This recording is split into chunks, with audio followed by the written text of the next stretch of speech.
Q97.1 Danny Salas, all the way live from LA Live, SummerSlam weekend, and we are here with Vickie Guerrero. It is an honor meeting you. Excuse me! Excuse me, what? How you doing? I'm good. I was hoping that you would start the interview with that catchphrase. Totally. Couldn't do an interview with Vickie Guerrero without that catchphrase. Of course. How are you? I'm good, I'm good. So we were talking a little bit out there before we started. We're obviously from Fresno. You have been through Fresno many, many times. Yeah, it's a beautiful city. Yeah, it is. It's West Coast. We're West Coast. The weather is so nice. I live in Houston. It's so hot, so to come here and have to put a sweater on is really just a weird feeling. Crazy, yeah. Right? Well, we're in LA right now. LA is like the WWE second home. Perfect city. Yes. Right? Like MSG is the Mecca, and Staples Center is like the second home for WWE. It's our SummerSlam show. You know, it's like the 4th year in a row that SummerSlam Center. Yeah, it's like our home now. Right. So it's a great place to be able to get around, meet the fans, and put a great show on for everyone. I love it. So you've been busy this week, but you're gonna be busy all weekend, right? Yes. Yeah. What do you got going on?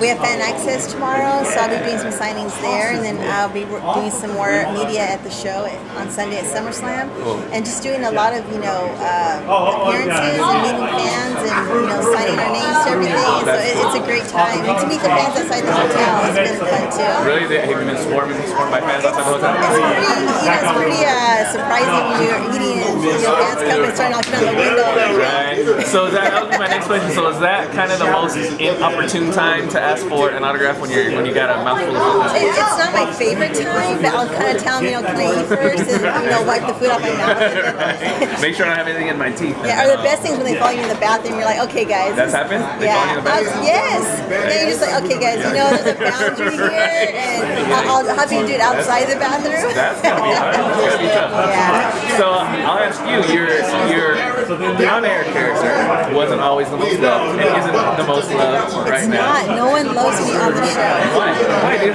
What's not to love about Vickie Guerrero? Because I am mean. You totally are. I manipulate the superstars, and I let everyone know that I am an authority figure, and they are kind of scare me because I can fire them or I can put them in matches that they're not going to like. My life is great. I get to make out with guys. I mean, it's an amazing job. And you get paid for it? What? That's amazing. Yeah, it's a lot of fun. Yeah. I think that's cool. Going back to like the fans swarming you asking for autographs, do you find when you were in your most hated on TV, do you find that most fans are less likely to want to come up to you kind of on the street or at the airport? You know what, that's funny because they'll look at me and they're like scared that I'm going to yell at them or be mean, but I really try and show them that there's two sides of me, that I am a normal human being, that's a mom, and I run a house at home, and so when I get to know me and to get on the kids level and give them a high five and make them laugh, then they see that different side. And I think that's important because I am a fictional character, and in real life I am funny and I love life and I have a great time. And I think it's important they see those two sides of us. Yeah, it's crazy because we had Naomi and Cameron here a while ago. We're kind of talking about that same thing because they're Naomi and Cameron on WWE TV, but on their Total Diva show, they're Trinity and Ariane. So it's kind of like WWE is a whole different world that people on the outside could just never understand. It's just like a weird thing because you have basically a double life, double identity, right? Yeah, and sometimes it works in our favor. Someone being really mean, I can throw that Vickie Guerrero attitude and they'll leave me alone.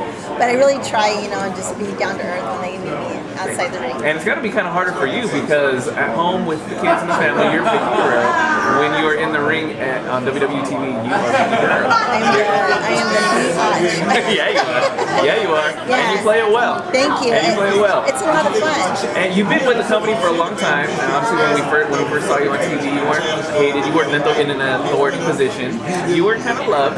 What's the difference in you, like when you come out and you feel the boos now, as opposed to like when you first started and you didn't have all that? Right? Well, maybe because when I first started, I was just a new character, and Eddie had just passed, so I was trying to help the guys, bring that tribute from Eddie, to the storyline. And then as I started getting more comfortable and having more confidence in myself that I could do this job, then you start getting a little more, daring and aggressive with the crowd. And then I loved it. I was like, I can do this. Right. Well, since you brought it up, I just want to say on a personal note, from a fan level, I mean, your husband Eddie Guerrero was one of my all-time greats. He was my hero. I mean, being a Latino on the West Coast, I mean, you gotta look at Vickie Guerrero, right? You have to. And everyone knows the Guerrero family and the history and the lineage. Chavo has been through Fresno many, many times. He was just here for a show not too long ago. But I had the opportunity to interview him years and years ago, and he was just one of the most genuine, down-to-earth and he was the champion at the time when he came in, and he was just the most down-to-earth. It was right after he won the championship in San Francisco. I was at that event in San Francisco, signed a chair for me, but he was just like real, like, he still had stars in his eyes. Like he was happy doing what he was doing and having a positive impression. He was a great guy, and I can't believe it's been 7 years since his passing.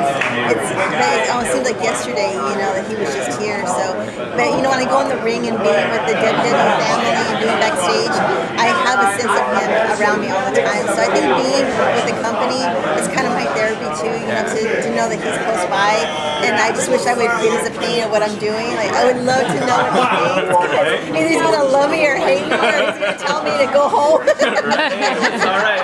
As long as someone's reacting, as long as you think he's gonna have some opinion, you're doing all right. You're doing all right.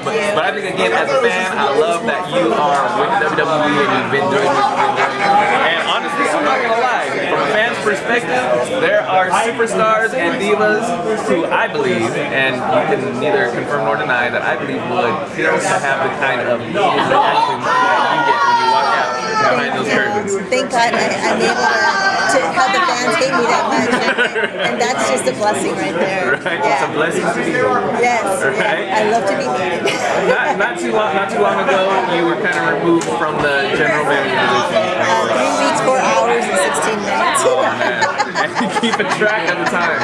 And I would say that's one of the darkest days in Raw history. It was. I've been fired 3 times from WWE show. Yeah, so it was just another walk in the park. But when it comes to the McMahons, it's a little more intimidating, and it was a little more emotional. So yeah. Like, can't you just put a pink slip in my dressing room next time? Which they do, but right. But I still have Vince McMahon as my friend on the show, so I'm good. 1 out of 3, I'll take that. Having one McMahon on your side is always a good thing. Better than that.